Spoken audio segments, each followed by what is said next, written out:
Cette semaine, c'était l'événement majeur du machinisme agricole, la grande messe de l'Agritechnica. Tracteurs surpuissants, moissonneuses-batteuses toujours plus larges, mais le Mac du biocontrôle était là pour une autre raison. Quid du biocontrôle chez nos voisins allemands? Si quelques startups étaient présentes, vous allez voir que la logique de nos voisins d'outre-Rhin diffère de la nôtre.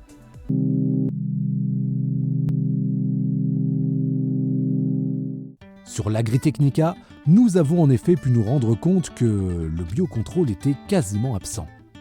La notion de faire appel à des produits alternatifs aux produits phytosanitaires découle d'une réflexion sur la performance plutôt que d'une approche environnementale.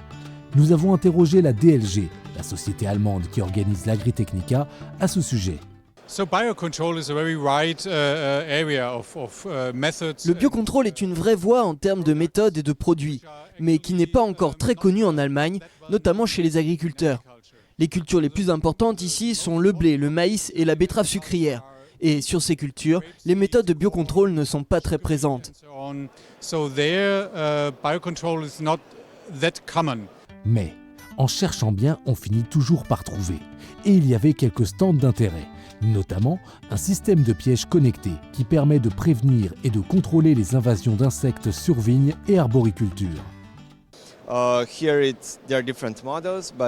Ici, on introduit les phéromones et les insectes tombent à travers le tube sur une surface collante qui se trouve à la base.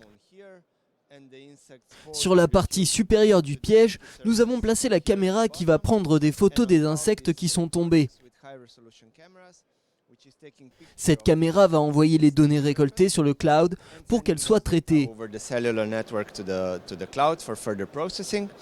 Une large quantité d'insectes est reconnue, comme la mouche Drosophila suzuki pour la vigne ou le Carpocaps des pommes et des poires. La vraie valeur ajoutée de ce système est qu'il combine au piège une station météo et un GPS, ce qui permet d'interpréter, en fonction de la météo et de l'horaire, la pression parasitaire qui s'exerce sur les cultures. Mais attendez, ce n'est pas tout. Nous avons également déniché une solution de biocontrôle destinée aux grandes cultures. Notre produit est biologique et combine 6 micro-organismes différents qui vont entrer en concurrence avec le fusarium, qui est l'un des parasites les plus dévastateurs dans les cultures céréalières. Les micro-organismes vont ainsi venir entrer en compétition avec le champignon, juste avant le stade de la floraison, moment où le blé est le plus sensible à la fusariose. Une solution plus que prometteuse.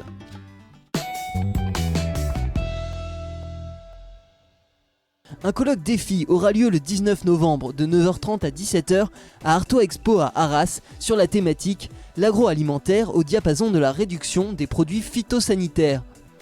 Destiné à un public d'agriculteurs, ce rendez-vous vise à restituer les résultats des travaux réalisés dans le cadre du projet Défi XP, mené en Hauts-de-France entre 2012 et 2018. Il apportera des témoignages d'actions concrètes mises en œuvre sur le terrain en faveur de la réduction de l'usage de produits phytosanitaires. À la semaine prochaine pour un nouvel épisode du Mac du biocontrôle.